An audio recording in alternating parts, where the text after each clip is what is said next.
మలక్పేటలో కాల్పుల కలకలం. ప్రస్తుతం మనం స్పాట్లోనే ఉన్నాం. చందు నాయక్ అనే వ్యక్తి సిపిఐ పార్టీకి సంబంధించిన లీడర్ అని కూడా తెలుస్తుంది. ఒకవైపు మనం ఘటనా స్థలం దగ్గరనే ఉన్నాం. క్రైమ్ సీన్ ఎక్కడైతే ఉందో అక్కడనే ఉన్నాం. ఈరోజు ఉదయం 7:30 ప్రాంతంలో ఈ కాల్పులు జరిగాయని కూడా తెలుస్తుంది. చందు నాయక్ అనే వ్యక్తి కూడా చనిపోయాడు. ఒకవైపు క్లూస్ టీమ్స్ కానీ పోలీసులు కానీ ఆధారాలంతా కూడా సేకరించారు. అతను లోపల పార్కింగ్ ఎక్కడైతే రెగ్యులర్గా పార్క్లో వాకింగ్ చేస్తూ ఉంటాడో ఆ వాకింగ్ చేస్తున్న సమయంలో కూడా రోజు వస్తుంటారు. అతనితో పాటు ఇంకో వ్యక్తి కూడా ఉన్నాడు, వాళ్ళ స్నేహితుడు అని కూడా తెలుస్తుంది.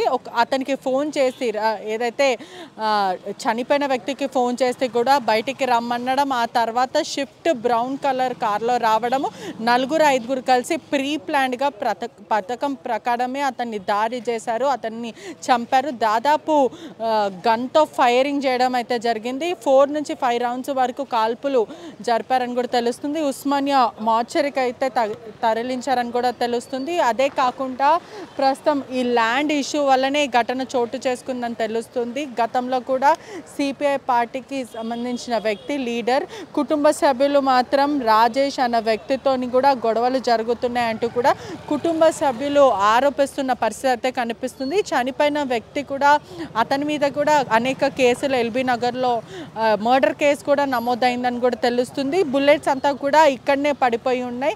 దాదాపు 4-5 రౌండ్లు అయితే కాల్పులు జరిగాయని కూడా తెలుస్తుంది. ల్యాండ్కి సంబంధించిన ఇష్యూ అని కూడా తెలుస్తుంది. వీళ్ళిద్దరికీ కూడా పాత పరిచయాలు ఉన్నాయి. అతను లోపల చందు నాయక్ గతంలో సిపిఐ పార్టీలో చేశాడు. స్టేట్ కి సంబంధించిన పొజిషన్లో ఉన్నారని కూడా తెలుస్తుంది. రాజేష్ అనే వ్యక్తి కూడా సిపిఐ పార్టీలో పనిచేస్తారు. వీళ్ళిద్దరి మధ్యలో కూడా ఘర్షణ చోటు చేసుకుంది. అనేక సార్లు కూడా రాజేష్ అన్న వ్యక్తి చంపేస్తాను మీ ఆయన్ని అంటూ కూడా భయప్రాంతులకు గురి చేశారు. వాళ్ళ కుటుంబ సభ్యులు కూడా ఆరోపిస్తున్న సిచ్యువేషన్ అయితే కనిపిస్తుంది.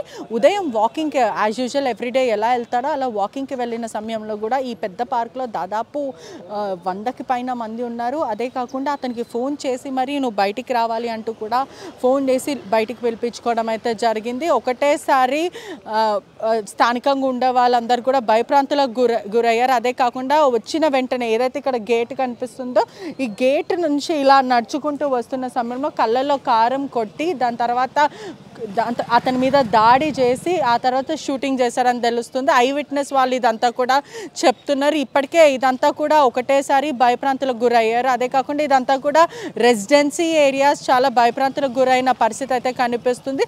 ఎందుకు కాల్పులు జరగాల్సి వచ్చింది? కేవలం భూ వివాదమేనా, లేదంటే అసలు వచ్చిన మంది ఎంతమంది అనే విధంగా కూడా పోలీసులు ప్రిలిమినరీ ఇన్వెస్టిగేషన్ కొనసాగిస్తున్న పరిస్థితి కనిపిస్తుంది. 7:30కి ఎర్లీ మార్నింగ్ ఈ ఘటన చోటు చేసుకుంది. ఒక కార్లో షిఫ్ట్ కార్లో రావడం, ఆ తర్వాత వాళ్ళతో పాటు ఆ పిస్టోల్ తీసుకురావడం, అదే కాకుండా కారం పొడి కొట్టి మరి అతి దారుణ హత్య చేసిన పరిస్థితి అయితే కనిపిస్తుంది.